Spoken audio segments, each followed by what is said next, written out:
Get out if you're not going to work, you good for nothing. Quit being a parasite and stop being a mother right now. I never knew they were the type of people who could say such awful things so casually. I just wanted to create a happy family filled with courage and happiness with Jack and Anne. Where did I go wrong? Understood. I realized I couldn't continue living with these two. I decided to divorce Jack and return to my previous life. But the moment I went back to my old life, it's unbelievable how they suddenly reached out, as if they had flipped a switch. Did they think I would just do as they said? If so, they really need to stop taking me for granted. I know all too well that it's not me they want, but my money. I am Aubrey Edwards. I used to work as a sales clerk for a local company, but now I'm a full-time homemaker. Having experienced financial struggles in my childhood when my family's business faltered, I'm admittedly a bit strict about money. My twin sister Amelia is the same way. Both of us are determined not to struggle with money like we did in our childhood, which I believe has significantly influenced our future. Besides my sales clerk job, I also have a business I run with Amelia, and it's doing fairly well. Between my outside job and the business with Amelia, my personal life had been neglected, but then a turning point came. It happened at the office where I worked as a sales clerk. One day, an insurance salesman came in. Normally, I wouldn't pay much attention as we were already covered, but I noticed the pen he was using. This was my first encounter with Jack, who would later become my husband. That pen, it's from that theme park, right? I really wanted it too, and went there once, but couldn't get it. The pen he had was a limited edition from a famous theme park, hard to come by. It had been a hot topic back then for its cuteness and limited availability, now traded at premium prices. I also went to the theme park back then eager to get that pen, but missed out on it in a lottery, a frustrating memory. Yes, my daughter wanted it, so I went along. Both she and I won the lottery. It's kind of funny, me using this big body of mine with this pen, isn't it? He said, laughing heartily. His laughter and the way he spoke were somehow memorable. Not at all. Oh, you have a daughter? Yes, I'm a single father. And you know, this is the first time I've had such an engaging conversation using this pen. Really? I'm a big fan of that character, and I got carried away, sorry, we're at work. No problem at all. Oh, by the way, my name is Jack Edwards. That's how we started talking because of one pen. He became in charge of my workplace, and since that day, he began showing up now and then. As we talked about trivial things, something big happened. I know it might seem a bit off for a guy with a child to say this, but I just had to share my feelings with you, Aubrey. Would you consider dating me? Me? As I've been talking with you, Aubrey, I've found myself wanting to know more about you. Sorry for being so sudden. No, it's fine. I enjoy talking with you, Jack. I'd be happy to. Then, Jack's face lit up with a bright smile. Great. I was worried you'd say no. No, not at all. Looking forward to it. From there, our relationship progressed smoothly. After dating for 5 years, it was naturally time to start thinking about marriage. Aubrey, would you marry me? Yes, I'd love to. I've been hoping to be with you forever, so. I'm just so happy. I couldn't hide my surprise and joy. He proposed at a lovely restaurant during Christmas. Having led a life distant from men before meeting Jack, it felt surreal that this was happening to me. But as I stood there, unable to hide my astonishment, Jack got serious. Aubrey, there's something I need to talk to you about before we get married. What? What's up all of a sudden? Seeing Jack's unusually serious face made me anxious. As you know, I have a daughter. If we're going to get married, I'd like you to be her mother. Me, a mother. I was 35 then. Being in the prime of my career and focused solely on work, I remember being taken aback when suddenly asked to become a mother. I never really felt maternal, and the idea of suddenly becoming someone's mother was confusing. Sorry for springing this on you. But I'm serious about our future. My daughter and is almost 10. She can handle most things in her life.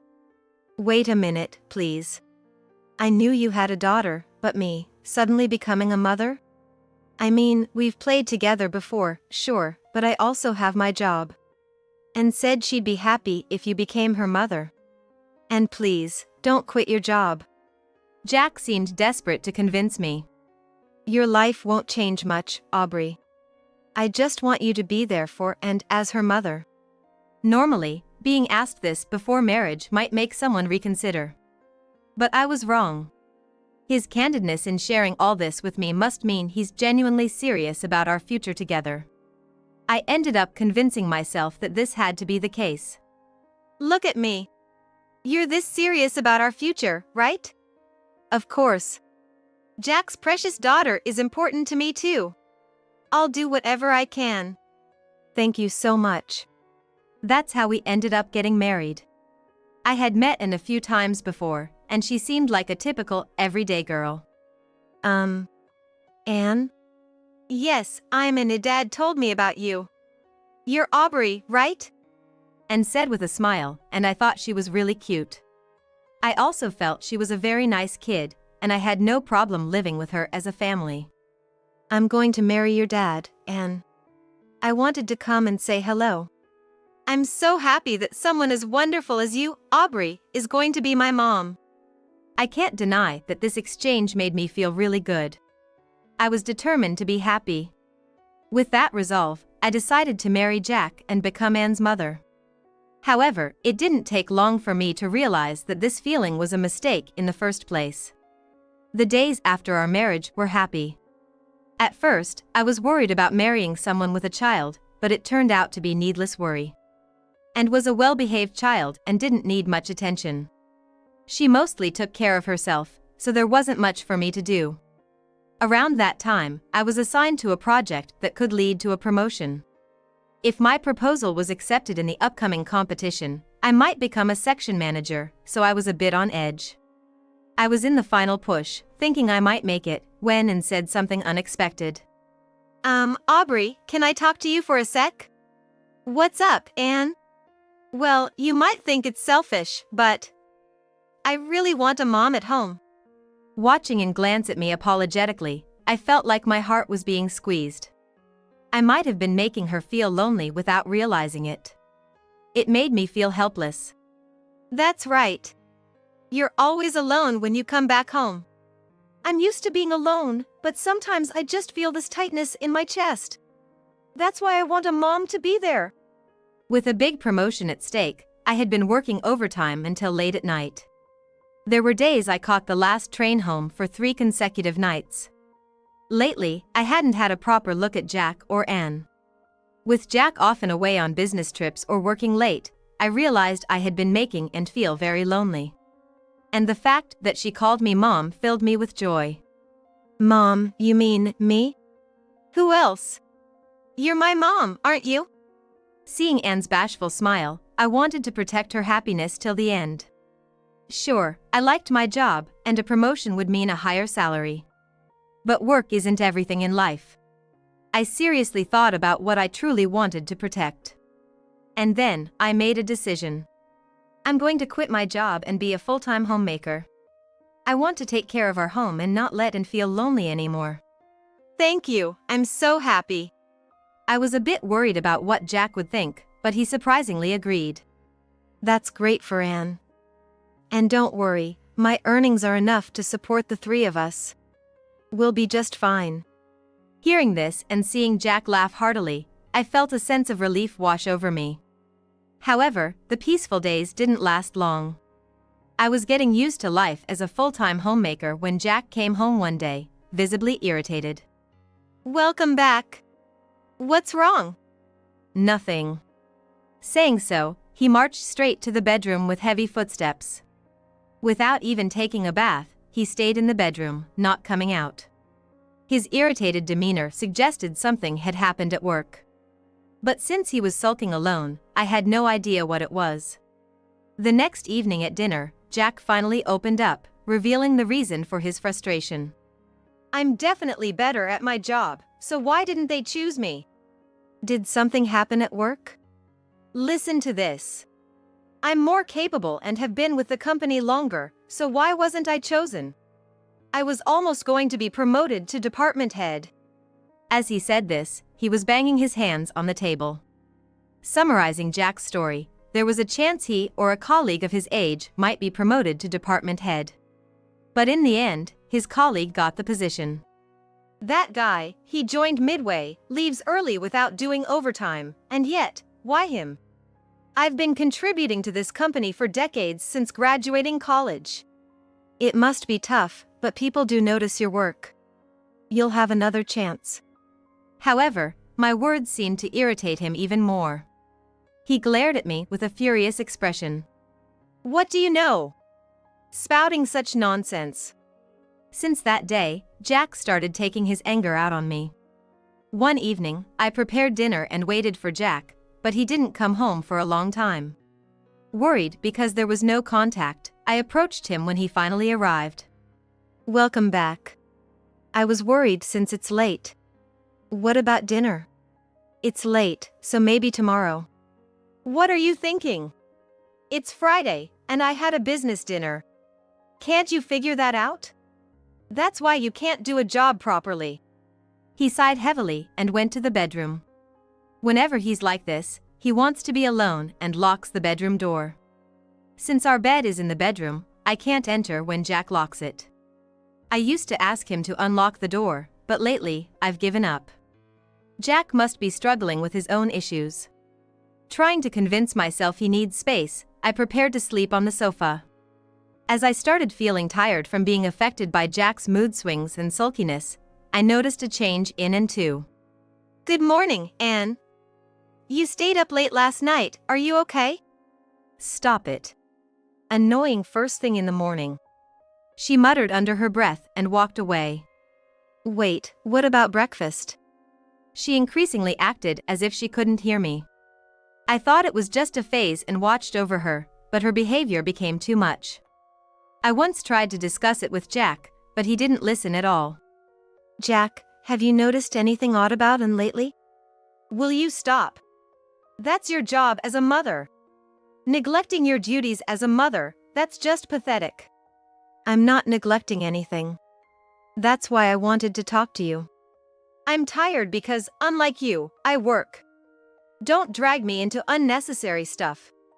Saying this, he swiftly went to the bedroom. After discussions he finds inconvenient or troublesome, he usually locks the bedroom, leaving me feeling overwhelmed. I couldn't get any consultation, so I decided to give up. Lately, I can't seem to have a proper conversation with either Jack or Anne. Is this what family life is supposed to be like? I had no idea who to turn to or how to solve these painful feelings. Just when I was thinking a change was needed, and unusually initiated a conversation. Hey, I'm planning to hang out with some friends. Feeling happy that she spoke to me after a long time, I responded cheerfully. Oh, going out with friends? That's nice. Have fun. Then, and glared at me while slamming the table. I can't believe it. What's with the have fun? Are you mocking me?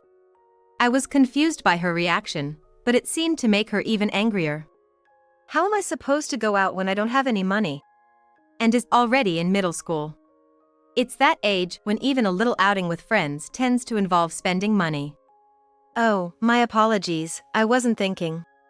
Sorry for being so oblivious. How much do you need? About $600. She said, tilting her head, sticking out her chin, and reaching out her hand. Since when had she become so brash? There are things you just don't do, even in a rebellious phase, especially to your parents. Although I had been smiling until then, I decided I couldn't overlook this behavior and spoke to Anne. Look, when you do that, it hurts me. And besides, $600 is a lot for a middle schooler to go out once, don't you think? I thought being clear would make Anne realize. But it seemed my approach backfired, making her even more irritated. What? Suddenly playing the card of a mother is so annoying. You don't understand anything, yet you have the nerve to say that. Unreal. She said and walked away. As she casually left the room, I noticed she took my wallet, which left me shocked and immobile. Just because we're family doesn't mean she can just take someone's wallet. What kind of mentality is that? Realizing this was beyond something I could handle alone, I decided to talk to Jack about it. Jack, I'm really concerned about him lately. Today, she just took my wallet and left the room because she wanted money to go out. Jack ignored me as if he hadn't heard a word. And she demanded $600 to go out. Isn't that too much for a middle schooler for just one outing? Then Jack glared at me. If Ann says she needs that much for going out, then that's probably what she needs. Just give it to her.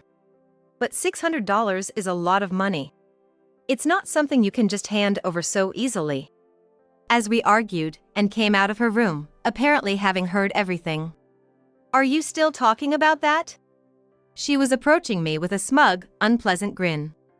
Well, you're just a homemaker with no money, right? All my friends' moms work, so they have money at home. We don't because of you. Being just a homemaker these days, what are you even thinking? Then, both of them pointed at me and said, useless people who don't work should get out. Stop being a parasitic mom right now. I felt something snap inside me upon hearing this. Understood. I realized there was no need to stay with people who treated me with such contempt. Then, Jack stood in front of me, waving a piece of paper. Hey, you're forgetting this. This is why clueless homemakers are no good. The paper was a divorce form. He approached me, waving the divorce papers. You should do things properly, it's common sense. Without hesitation, I put it in my bag. I'll file this at the city court myself. It's wrong to bother you when you're so busy. Let me handle this at least. Don't tell me you're planning to not file it and just keep it like that. Of course not. Besides, the submission of a divorce form will be notified you. There's no way for me to deceive. Jack seemed convinced by my words, glanced at me, and went into his room. For me, I couldn't bear the thought of considering someone who treated me so terribly as my husband. Driven by that thought, I left the house and immediately headed to the city court. Filing the divorce papers was straightforward and quick. I wished I had done it sooner, considering how easy it was. For now, I decided to move forward. I went straight to the neighboring town after filing the divorce papers. Amelia lived there, and she welcomed me immediately after hearing my situation. She handed me several bank cards. It's good that I kept these for emergencies. Indeed. It's scary to think what would have happened if I had brought these into my marriage with Jack. I had entrusted my bank cards to Amelia when I got married. I've been married once too, and I know people change when they see a lot of money. Money you work hard for is the only kind that has real value. That's right. The trouble you had in your previous marriage was over this money. Yes. That's why I didn't want you to go through the same thing, Aubrey. I'm glad I insisted on keeping it. Actually, we sisters had always been interested in money, working together to increase our wealth. We were fascinated by how to grow money efficiently and effectively. We tried every method to increase wealth, experimenting with various approaches. Besides asset management and investments, we also ventured into blog management, crowdsourcing, and entrepreneurship. After finishing my casual sales clerk job or during my free time as a homemaker, I enjoyed the thrill of watching my money grow. Before I knew it, my assets had exceeded $22 million, surprising even myself. But at the time of my marriage to Jack, what to do with the painstakingly accumulated $22 million became a source of worry. It's often said that people change when they see a lot of money. Even though Jack was a wonderful man, the thought of how he might change upon seeing this money was terrifying. At the time of our marriage, I had asked Amelia for a favor. The profit we made from our combined efforts was always supposed to be split equally between us, a firm promise since the time we started collaborating on investments and asset management. Since you left home after getting married, I've been managing your share. Please check the bank accounts. Thank you. It was a great decision to ask Amelia. If seeing big money, no, even if not from seeing big money, some people change just by getting married. That's why I said it, remember? It's better to keep quiet about having money for a while, even after getting married. I had kept secret the fact that I had been working on various projects with my twin sister and increasing our money. People might betray you in the end, but money never does. So true. I'm glad I took Amelia's advice. Amelia's advice turned out to be beneficial in ways I never imagined. Even though I was just working on small things at home as a homemaker, thanks to Amelia's efforts, we generated more profits than I expected. A year later, the amount increased even more, making me almost scream with joy. It took a long journey to increase it to this extent. Indeed. Thanks to all Amelia did. Oh, stop, you're making me blush. By the way, Aubrey, I have something to consult with you. Then, Amelia showed me an email. A financial magazine wants to feature us. It's a women's finance magazine, and they want to hear about our journey of increasing wealth through asset management and work-from-home projects. Oh, I sometimes read that magazine. It's amazing we've been featured in it, being amateurs. Really. I never imagined we'd be featured when we started working together. So, we're okay to accept, right? Of course. We later gave an interview, and our responses were published in the magazine. It was unbelievable to see us featured in a magazine section. For privacy, our faces were blurred and initials used, so it wasn't immediately obvious it was about us. A few weeks after the magazine went on sale, I started receiving dozens of calls from the same number. It should have been hard to recognize us just from that content alone. Counting the calls, there were 20 from Jack and Anne. Initially, I ignored them, but one day, out of curiosity, I answered, and Jack immediately started speaking in a pressing tone. Hey, you're the one in that magazine, aren't you, Aubrey? What are you talking about? Is this how you start a conversation with your ex-wife? I know, because we were married for years, or rather, because we truly loved each other, there are things you just understand. While I thought his abrupt call and absurd claims were typical of him, I decided to make things clear. Just so you know, we are strangers now since we're divorced. Please refrain from leaving dozens of calls, it's quite intimidating. Intimidating? That's an exaggeration. I just want to talk to my loving wife. Wife? We're divorced, remember? Jack yelled over the phone. Can't believe you took that joke seriously? I'm done dealing with someone like you who can't take a joke. Jack blurted out unbelievably. Marrying a failure like you and suffering mentally? I haven't forgotten that. I'll make sure you pay me a hefty alimony for that. I couldn't let this slide and decided to fight back.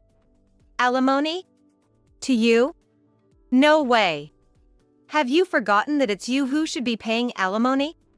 What do you mean by that? You might think I haven't noticed, but I know all about it. You were having an affair with a temp worker at your office. I could picture him getting flustered over the phone. His voice was getting higher. What? An affair? What are you talking about? Stop making things up. I'm telling you now, I had you investigated before our divorce. You were out there having affairs while pretending to be on business trips. You've got some nerve living life so calmly as if nothing happened. What are you gonna do now, investigating me? Don't tell me you're talking about getting alimony from me. Jack kept on ranting like a yapping puppy. Don't worry, I didn't get this info to squeeze every last penny out of you. I have more meaningful uses for it. Meaningful? What are you planning to do with it? Who knows? Oh, I hear Anne's voice over the phone. Can I talk to her? I could hear Anne's lethargic voice on the other end. They must have thought I'd cave in and give them a chunk of money. I could overhear them saying, "It's her money, I deserve a share." I decided to talk to Anne. Long time no see, and sorry I couldn't give you much allowance back then. Don't worry about it, Mom. I was so happy to see you featured in that famous magazine. And, unlike Jack, was trying to sweet-talk me. It was typical of her, but I wasn't going to be swayed by her tactics. Seems like you've been promoting me all over. Of course. I'm proud of my mom. Really? So who was pretending to be my daughter, writing all sorts of nonsense on forums and social media? What are you talking about? And acted as if she knew nothing. No use playing dumb. I had everything checked by a lawyer. If you doubt me, I can read it out loud right here.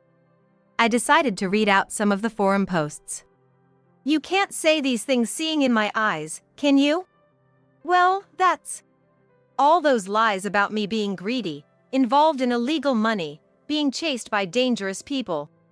You've got quite the imagination. And seemed flustered but continued. Well, you probably thought you wouldn't get caught using a pseudonym. You've got to own up to your actions. Who do you think you are, talking about responsibility? I'm a minor, and this is just a family dispute. Threatening me is pointless. Seeing she didn't get it, I thought it best to just hang up. Anyway, I'm entitled to some of your money. Just transfer it to my account. I'll handle the rest here. I was appalled by their complete lack of remorse over the phone, but that deep sense of disgust somehow made me feel liberated. I decided to take action without hesitation. Thinking this way, I decided to take action. I informed a mutual acquaintance of Jack, someone I met through work, about his numerous affairs. I also sent screenshots of the forum posts and had made to her school. I included a letter stating my intention to report to the police, so I'm sure some action will be taken. Word travels fast, and people who heard my story or read the letter were shocked, spreading the rumors even quicker. Thanks to these rumors, Jack's chances of advancement at his job were destroyed, as everyone at work became aware of his affairs. Anne's nearly confirmed recommendation for advanced studies was cancelled, leaving her in a state of panic. Known school-wide for her embarrassing forum posts, her friends quickly distanced themselves, leaving her to spend her days alone. One day at the supermarket, I ran into Jack and Anne. They looked nothing like they used to. Hey, you think you're better than us just because you're rich? What are you talking about? And why are you ambushing me here? You did it, didn't you? You're the one who spread the word about my affairs at work. And because of you, Anne's recommendation fell through. Their approach was full of the desperation of people who had nothing left to lose. It seemed they had been keeping tabs on my family's house. You've messed everything up. You should have just kept quiet and given us the money. I always wanted to have a good relationship with you two as a family, but you're the ones who ruined it. Don't blame others for your mistakes. You just keep talking back. Who do you think you are? While being astonished at their words, I responded. Considering everything that's happened, including today's incident, maybe I should talk to the police. There are limits to what can be tolerated, even with ex-family. And if this continues... Mentioning the police made Jack and Anne awkwardly look down. Do you really want to escalate this further and involve the police? Realizing they had no other options, they walked away. Since my divorce, I've been working with Amelia on managing our assets. In hindsight, I'm really glad I never told Jack about my total assets of $22 million. Just thinking about what might have happened if I had been completely honest with Jack and gives me a headache. Recently, Amelia and I have been excited about starting a new company. I've heard there are women who want to divorce but can't due to financial issues. I'm thinking of starting a school that can support women like them, helping them build skills from home. I hope to be a support for people struggling with family relationships, unable to take the first step, just like I did.